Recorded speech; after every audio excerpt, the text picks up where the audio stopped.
It's raining out. This is some of the first rain that we have had in weeks. British Columbia is tinder dry, and in this episode of Salty Beaver Explores, we are going to be explaining what's happening in British Columbia right now with the wildfire situation.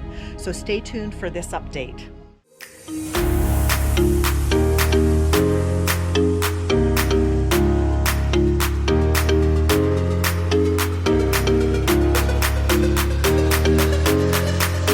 The British Columbia wildfire situation is changing day to day, hour to hour, minute to minute. So I'm going to try and put this video together, but please be aware that things do change extremely quickly. And even from what I filmed 2 days ago, there's huge changes. So please keep that in mind. And it's a scary time for so many people in the Okanagan, Shuswap, Thompson Okanagan, Kootenay, and Caribou areas where the majority of the fires are burning. The anxiety levels are extremely high.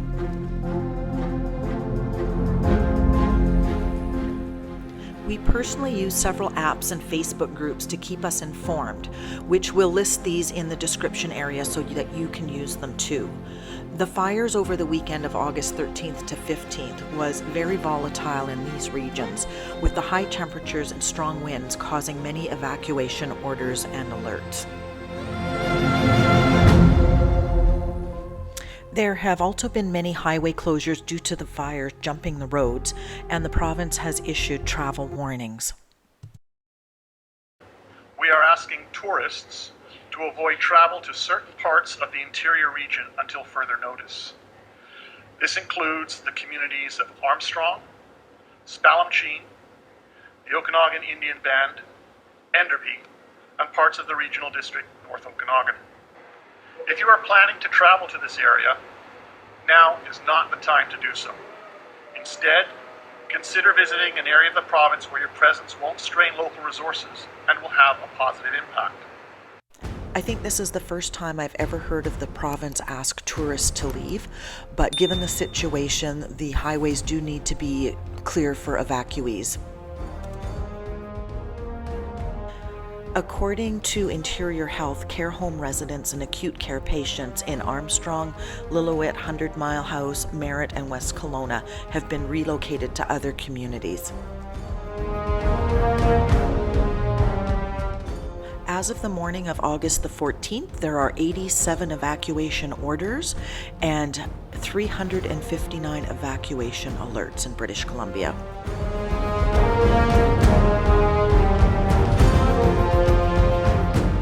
For those not affected by the fires, they are for sure affected by the smoke. It has been a constant companion for weeks, and it's thick and choking. Most of the southern half of the province has been under air quality advisories, and we've been actually watching the particulate matter in the air where we live.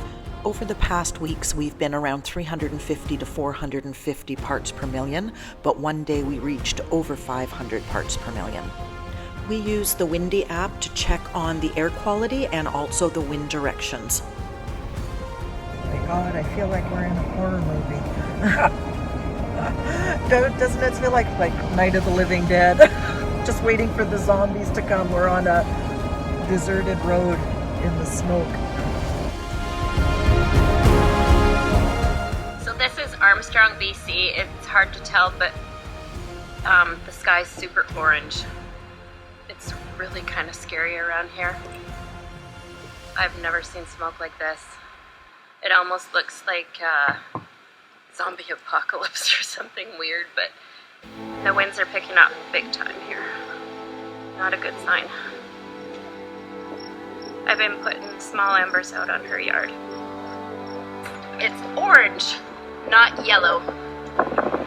Scary shit in the middle of the day.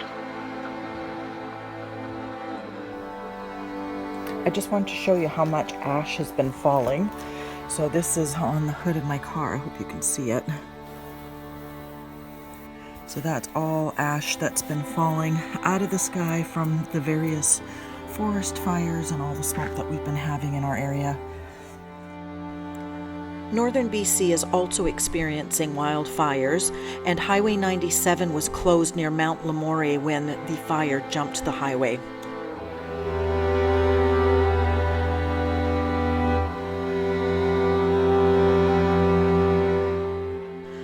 Unfortunately, there are so many fires burning and so many road closures, I just can't address them all.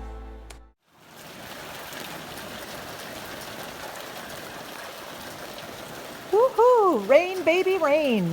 Whew, unfortunately, with that rain, it is really bringing the smoke down too. Oh, it just reeks. But it is raining!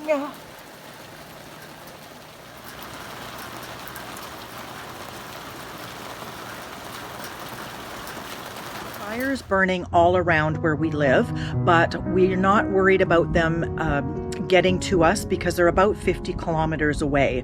But because of the tinder dry conditions, we are concerned that a fire could spark close to us.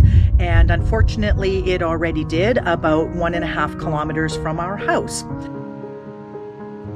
There are approximately 300 fires burning, with the majority in the southern interior part of the province.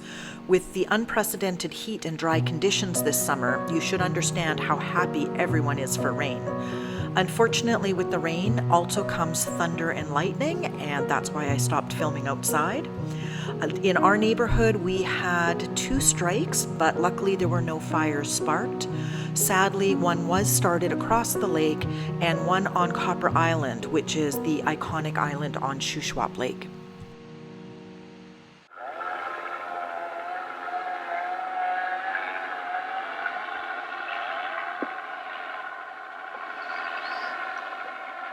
It's very small, but could be very problematic.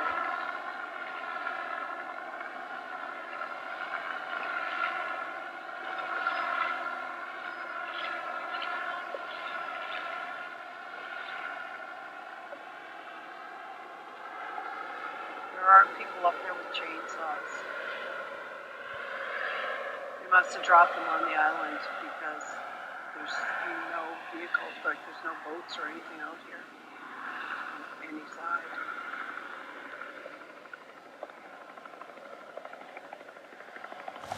There's some relief with the rain and cooler temperatures, but it's going to take a lot more precipitation to make these fires go away. It will really take that significant amount of rainfall, which we probably won't see until the fall. Fall is weeks away. It's still August, still summer. We've had quite a lot of rain in the region overnight, and it's August 17th, and luckily a lot of the evacuation orders have gone down to evacuation alerts, and a lot of the alerts have been rescinded. The rain appears to have dampened down some of the fires and certainly given us all a lot of hope. We will be putting all of the apps and the websites that we use in the description section, so please check that and see if there's anything that you can use for yourselves.